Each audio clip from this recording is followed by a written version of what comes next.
creating conversations with those that are connected to storytelling. We are unplugged and totally uncut with Casper Van Dien on arrow.net, ARROE.net. Hey, Arrow. Casper, what are you doing, buddy? How's everything been so far?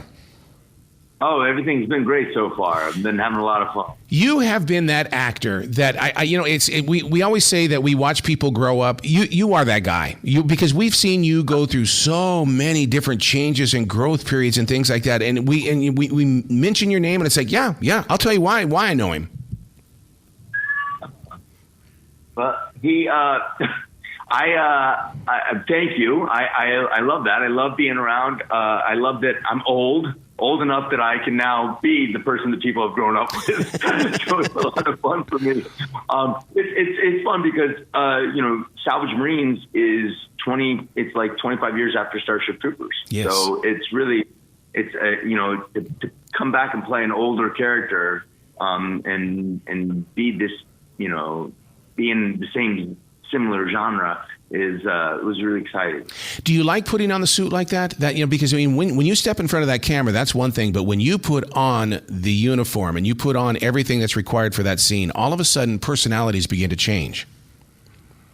Yeah, I think the wardrobe and costume and hair and makeup and whatever else they do, they're key because they really help you become the character. You can do all the work you want to do intellectually and emotionally, but if you don't look the role, it sometimes can take away from it. Sometimes it can be a benefit. Sometimes it's going against what that character would be. But when you get to put on a uniform, I grew up in a military family. I grew up with every male in my family serving. So for me, I also, my dad taught in JOTC after he retired. So from age 4 till I went to military school, an all-guy military school where we wore uniforms all day long, I was still marching around in little uniforms. My dad had me at all these pictures, all these ages marching around.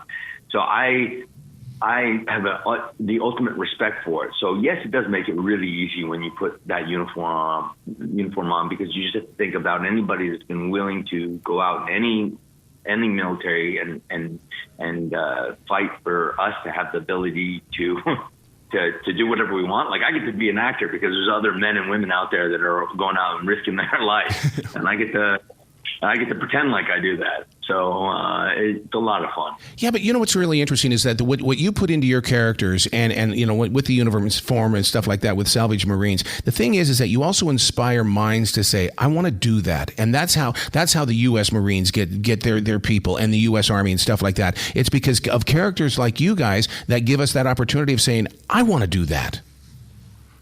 Yeah, well, I think, and that's great. I've had a lot of people over the years who've said, oh, my God, Johnny Rico, you're the reason why I joined up. Yep. And I'm like, outstanding. Thank you for your service. I really appreciate you taking that sacrifice, that changing your life and willing to do this to afford the freedom for everybody is really, really powerful. So, I do have a great. I read the book when I was a little kid because of just growing up in a military family. So I wrote Starship Troopers then, and then now rereading when I read what Sean Michael Argo wrote for Salvage Marines. He's the writer of the script and the series books, and along with Raphael Jordan for the script.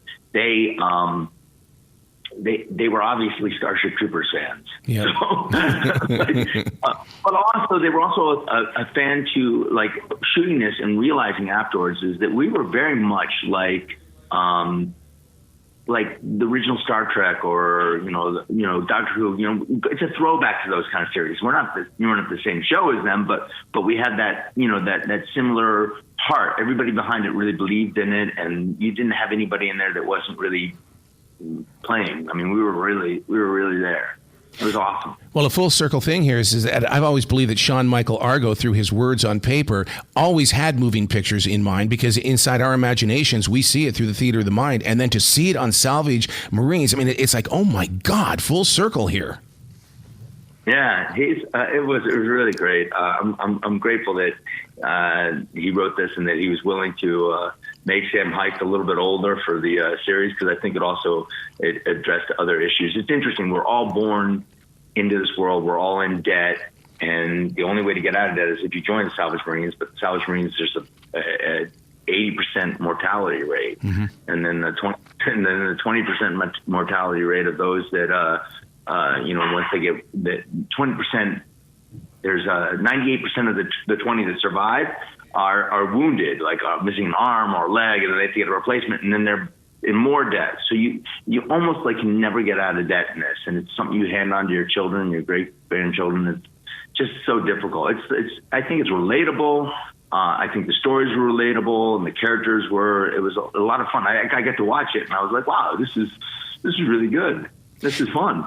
It's one of those things. I always call it street speak. And a show like Salvage Marines, it's so. I mean, you can place it in this world, and I tend to watch a lot of shows like that. Could this really happen? And I really feel like that when we watch Salvage Marines, it's like, yeah, I could be there. I could be there.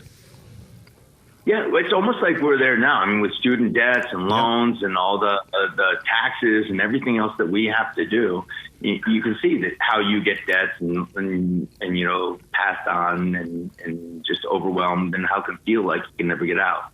And that's what these characters feel like when they're in there. It's interesting. It was a lot of fun to play off of that. It gives you more. So you're not just doing. You're not just doing a show and then you're really experiencing things that are going on. We had so many people committed. It was just a lot of fun. Yeah, and part of that commitment is Popcornflix. I mean, for these guys to put a lot of focus on sci-fi, I mean, my God, I mean, it so taps into our heart. I love that. Popcornflix it's been a miracle. Popcornflix Crackle team has been unbelievable. Their support is something that you can only wish for.